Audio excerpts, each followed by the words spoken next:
श्री स्वामी समर्थ 33 गोपद्म रांगोळी ही अत्यंत शुभ, पवित्र आणि आध्यात्मिक ऊर्जा वाढवणारी मानली जाते। पद्म म्हणजे कमळ, कमळ हे महालक्ष्मीचे आसन मानले जाते। चिखलात राहून ही कमळ निर्मळ राहते, त्यामुळे संसारात राहून ही सुद्धा मन शुद्ध ठेवणारा संदेश हा पद्म रांगोळीतून दिला जातो। सनातन धर्मात 33 कोटी देवतांचा उल्लेख आढळतो।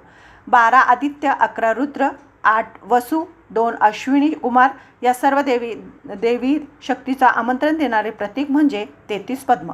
ही रांगोळी विशेष अधिक मासात काढली जाते।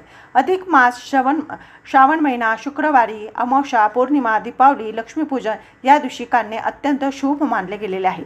33 गोपद्म रांगोळी कशी काढावी तर जागा अगोदर स्वच्छ करावी, त्याच्यावर गेरू किंवा तांबडा रंग द्यावा। तांदळाचे पीठ किंवा आपली पांढऱ्या रांगोळीने हे कमळ म्हणजे पद्म रांगोळी काढावी। प्रत्येक पद्मावर हळदी कुंकू अक्षता व्हाव्या, त्या तुपाचा दिवा लावावा, लक्ष्मी माता आणि विष्णू भगवानाचे आराधना करावी। आणि तांदळाची पीठ रांगोळी, हळद कुंकू अक्षता, फुलं, तुपाचा दिवा, गंध कोणत्या दिशेला काढावी आता ते सांगते। पूर्व दिशा, उत्तर दिशा, देवघरासमोर, मुख्य दरवाजासमोर ह्या ठिकाणी काढणे शुभ मानले जाते। 33 पद्माची रांगोळी घरात काढल्याने घरातील लक्ष्मीचा वास राहतो अशी मान्यता आहे।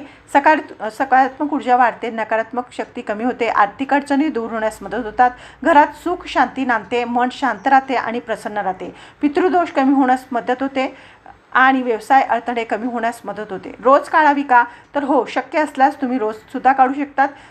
सकाळी स्नानानंतर, देवपूजेपूर्वी, शुक्रवारी, अमावस्या, अधिक मास, देवपूजेपूर्वी, शुक्रवार, अमावस्या किंवा अधिक मासामध्ये नियमित काढल्यास अनंत पुण्याची प्राप्ती तुम्हाला होत असते। तर विशेष ह्या दिवशी 11 दिवस, 21 दिवस किंवा 33 दिवस संकल्पयुक्त ही पद्म रांगोळी काढावी। रांगोळी काढताना नियमित स्नान करून स्वच्छ वस्त्र परिधान करावे, शांत मनाने रांगोळी काढावी, देवाचं नामस्मरण करावे, राग, भांडण, अपशब्द टाळावेत। प्रत्येक पद्मावर म्हणताना ओम महालक्ष्मी नमः या मंत्राचा जाप करावा। श्री महालक्ष्मी नारायण नमः या मंत्राचा सुद्धा तुम्ही जाप करू शकतात। अधिक मासास विशेष महत्त्व आहे। अधिक मास हा भगवान विष्णूचा प्रिय मानला जातो। या काळात पद्म रांगोळी काढणे, जप, तप, दान, दीपदान, ब्राह्मण भोजन, विष्णूंची पूजा केल्याने अनेक पटीने पुण्य आपल्याला मिळत असतं।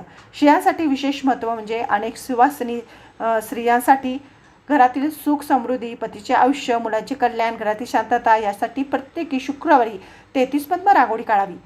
पूजा झाल्यानंतर आरती करावी, प्रसाद वाटावा, दिवा शांत होईपर्यंत जोडू द्यावा। दुसऱ्या दिवशी रांगोळी आदराने साफ करावी। छोटीशी प्रार्थना आहे, ही रांगोळी नक्कीच मनभावने श्रद्धेने काढा, तुमच्या कामना पूर्ण होतात, घरात सुख शांती नांदते, पतीचे आयुष्य वाढते, घरातल्या लोकांची प्रगती होते। श्री स्वामी समर्थ।